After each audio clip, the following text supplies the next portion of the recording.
Salut, dans cette capsule nous allons voir comment faire de la musique avec nos ordinateurs.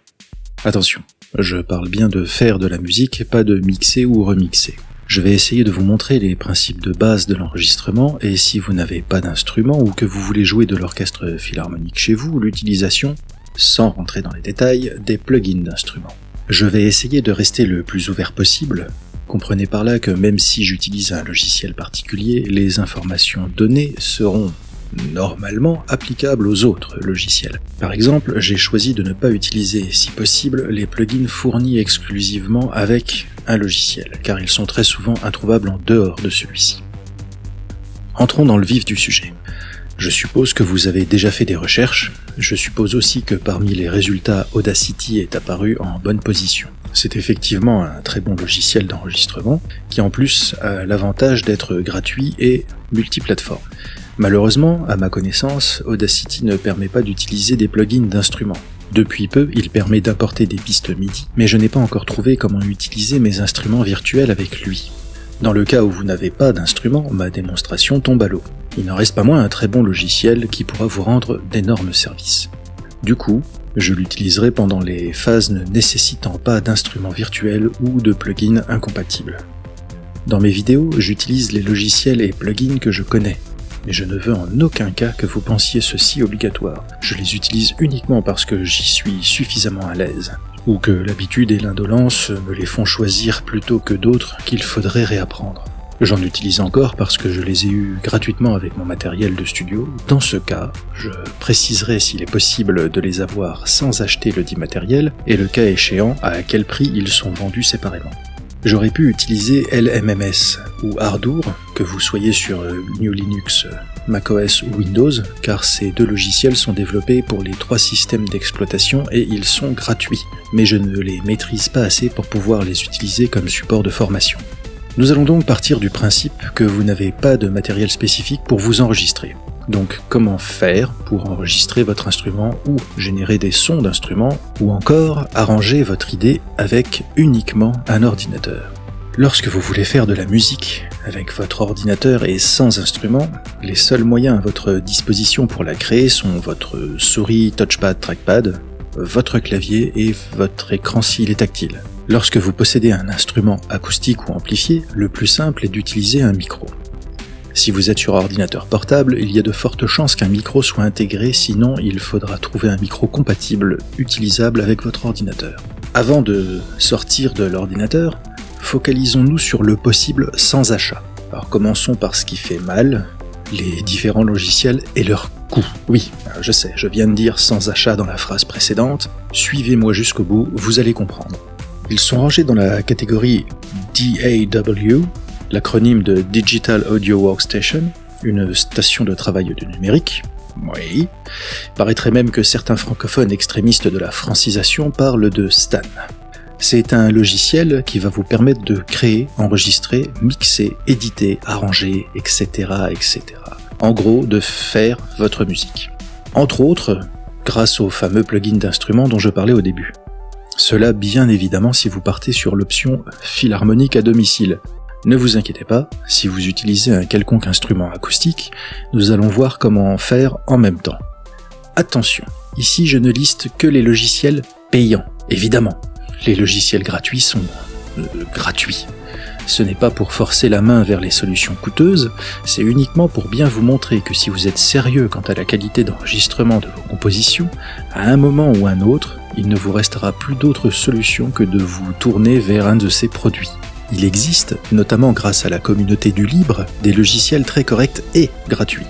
Malheureusement, les plus accessibles, facilement utilisables d'entre eux, sont souvent uniquement sous GNU Linux. Par exemple, je cite régulièrement LMMS et Ardour car ils sont multiplateformes, aussi parce que j'utilisais LMMS pour certains instruments et Ardour quand j'étais un Linuxien non barbu. Par contre, Rose Garden, lui, n'existe que pour GNU Linux. Sous Windows, je ne m'avancerai pas trop, bien parce que je n'utilise pas. Difficile de se faire un avis. La liste de logiciels lors de mes recherches, bien qu'impressionnante, était envahie de vaporware, de fake, de malware et d'autres joyeusetés. Difficile de séparer le bon grain de l'ivraie. Je dirais seulement que j'ai eu l'occasion d'essayer FL Studio, qui est vraiment bien, mais il ne correspond pas à ce que je fais ou veux faire. Reaper me paraît une bonne alternative, en plus d'être supporté par une communauté très active et d'être multiplateforme, il est raisonnablement coûteux. Et depuis peu, Cakewalk est mort et il a été repris par BandLab, ce qui permet d'avoir Sonar gratuitement. Je vous préviens de suite, mon avis est biaisé. Lors de mon court passage sur la plateforme de Redmond, le seul logiciel que j'ai pu supporter était Cakewalk Pro Audio. Bien que certaines versions étaient plantogènes, il reste le meilleur que j'ai eu entre les patounes pendant ma traversée du désert Windows 95 et 98. Ça remonte à très loin. Du coup, j'ai installé et essayé rapidement la dernière version, gratuite, de Sonar, le fiston de Cakewalk Pro Audio donc, sur Windows 10, et je reste sur mon avis.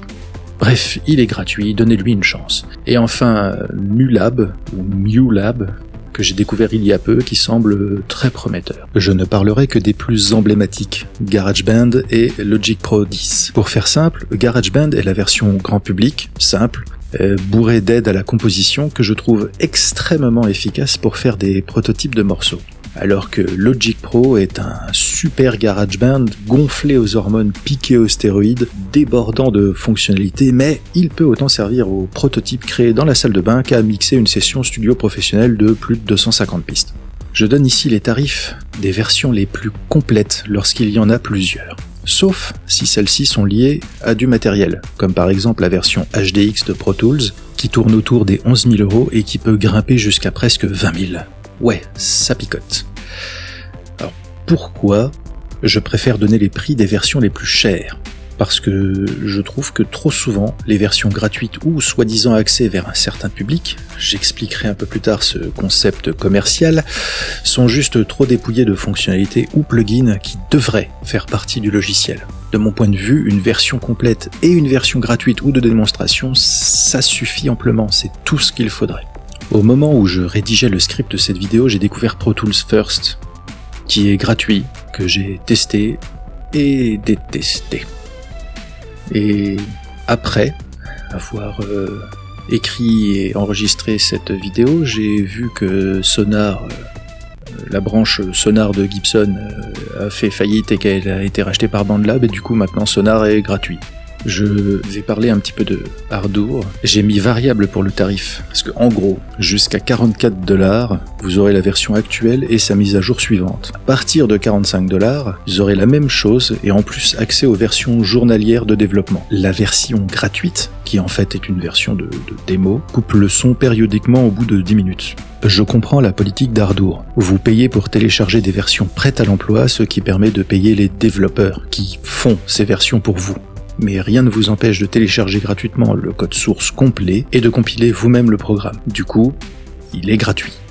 Mais uniquement si vous téléchargez le code source et le compilez vous-même. Enfin, nous entrons dans le vif du sujet.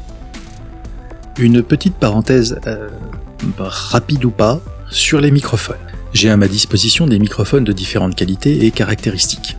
Ici, le but étant de pouvoir s'enregistrer rapidement, pas de monter votre studio professionnel, je me contenterai de l'utilisable, du fonctionnel et du pas cher. Par exemple, toute la narration de cette vidéo a été enregistrée avec un Neewer NW700. J'ai choisi de l'utiliser pour montrer qu'une bonne prise de son, juste bonne, pas exceptionnelle, peut être réalisée avec un micro de moyen à médiocre. D'ailleurs, les techniques de prise de son étant tellement nombreuses et relevant parfois de la mystagogie, elles seront traitées dans d'autres vidéos. Pour information, j'ai acheté le kit micro, plus bras, plus suspension anti-choc, plus anti-pop, plus le câble, pour moins de 30 €. Par contre, il était à 31,50 € lorsque j'ai vérifié le prix en janvier 2018. Attention, ne prenez pas ce micro si vous ne possédez pas une interface audio qui permet de générer une alimentation fantôme. Nous reviendrons un peu plus tard sur l'alimentation fantôme aussi. Il y a de fortes chances que même en poussant tous les curseurs à fond lors de vos enregistrements, vous ayez un niveau sonore ridiculement faible, avec en plus le souffle et les parasites de votre interface poussés dans ses derniers retranchements. Il existe des kits à peine plus chers, fournis avec un préamplificateur pour pallier ce problème. Mais le plus simple reste encore un micro ne nécessitant pas d'alimentation fantôme, voire un micro USB.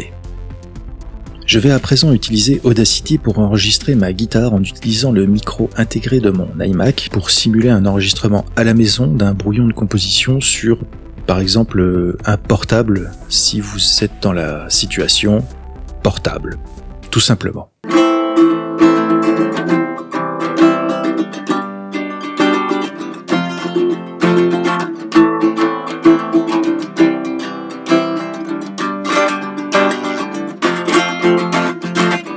Encore une fois, j'insiste sur le fait que je ne fais pas ces manipulations pour vous inciter à l'achat d'un microphone ou de logiciels hors de prix. Je suis moi-même un inconditionnel, voire un zélateur du gratuit. Ensuite, je vais utiliser un micro branché directement à l'iMac.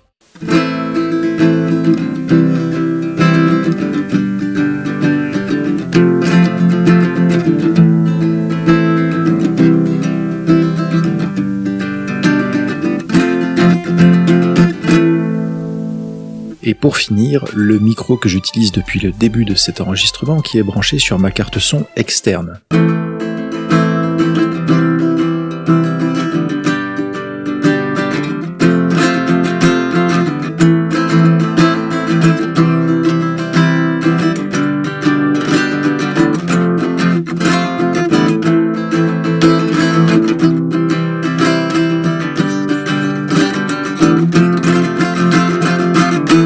Je pense que les enregistrements parlent d'eux-mêmes.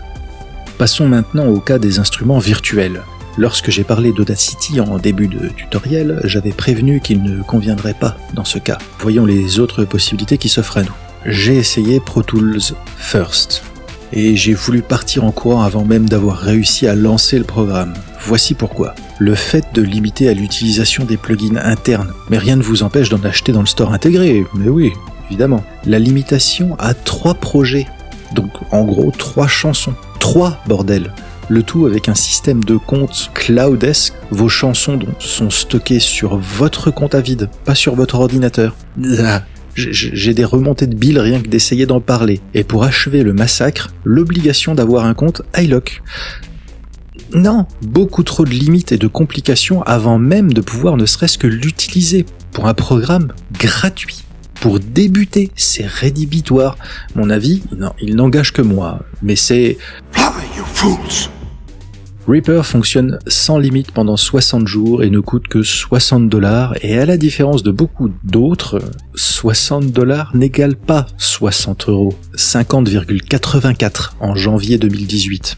Pour être précis. Mulab, utilisé dans sa version gratuite, est fortement limité, certes, mais il suffira amplement pour des prises sonores de brouillon ou prototype. En gros, dès que vous dépassez les limites de la version free, le logiciel génère un son de temps en temps et dès que vous revenez dans les limites, le son disparaît. C'est, je trouve pour le moment, un des meilleurs systèmes de démonstration de logiciels que j'ai pu voir.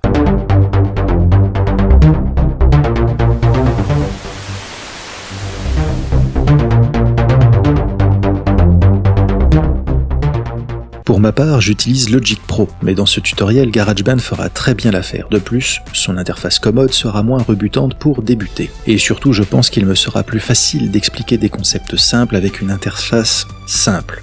Enfin, ça, je devrais avoir moins tendance à partir trop loin si je ne vois pas cette interface professionnelle habituelle pleine de possibilités tellement cool qu'il me faudra vous les expliquer toutes sous peine d'exploser par rétention d'informations. Lorsque vous démarrez un logiciel, très souvent, il vous propose des modèles pour différents styles musicaux ou types de travaux. Les modèles sont pratiques et ils permettent de voir la philosophie du logiciel et vers quoi il veut se spécialiser. Dans ce cas précis, nous voulons juste enregistrer une idée au piano, la même qu'à la guitare d'ailleurs. Quelle coïncidence. Vous avez passé l'épreuve de sélection de votre Stan et vous pensiez que c'était fini. Que nenni. Suivant votre orientation créatrice, votre système d'exploitation et vos goûts, vous avez réussi à choisir le logiciel qui vous correspond le mieux. Si vous avez de la chance, vous avez même une version de démonstration fonctionnelle pour vous assurer de votre choix. Jusque-là, tout va bien. Maintenant que vous êtes face à votre interface, l'œil humide de joie à la simple pensée de vos futurs disques de platine, vous commencez à entendre parler des plugins. Je ne vais pas rentrer dans le détail. Rassurez-vous, il y aura des vidéos sur le sujet. sûrement des tonnes de vidéos d'ailleurs. Mais vous vous doutez déjà que ça va être le bordel. Alors, oui et non. Non, parce que je n'ai pas influencé le choix de votre logiciel en vous parlant avant des plugins. Vous avez dû normalement prendre celui qui vous convenait le mieux. Et chaque logiciel ayant ses forces et faiblesses, les plugins qui gravitent autour d'eux tendent à compenser naturellement leurs lacunes. Donc, même s'il y aura toujours un plugin que vous regretterez de ne pas pouvoir avoir, vous allez vous en sortir. Promis. Comme s'il ne suffisait pas de nous saigner avec le prix des instruments, du matériel et des logiciels, pourquoi ne pas finir d'extraire les derniers billets de 3000 roubles de nos portefeuilles à grand renfort de plugins plus alléchants les uns que les autres? Rassurez-vous, il existe d'excellents plugins gratuits dans chacun de ces différents formats. La liste d'insultes du Captain Haddock qui sert de titre. Ils feront eux aussi l'objet de vidéos, dans lesquelles je me focaliserai sur le format AU puisque c'est celui que j'utilise. Après tout ce blabla, il est temps de faire sortir notre premier son. Suivant le logiciel que vous utilisez, créez une piste d'instrument virtuel ou instrument logiciel, puis trouvez à quel endroit sur cette piste il faut insérer le plugin. Chaque logiciel sera légèrement différent, mais fondamentalement le principe reste le même. J'utilise Fourfront Piano pour mon exemple. Si vous venez d'installer GarageBand ou Logic, prenez un piano fourni par défaut. Avec Pro Tools First, un piano acoustique de Xpand 2 fera l'affaire.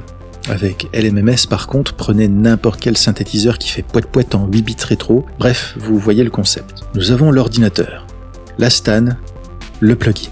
Maintenant, il faut faire interagir tout le bousin. Parmi vos recherches, vous avez peut-être lu ou entendu MIDI, clavier MIDI ou clavier maître. Très rapidement, je vais expliquer ce que c'est.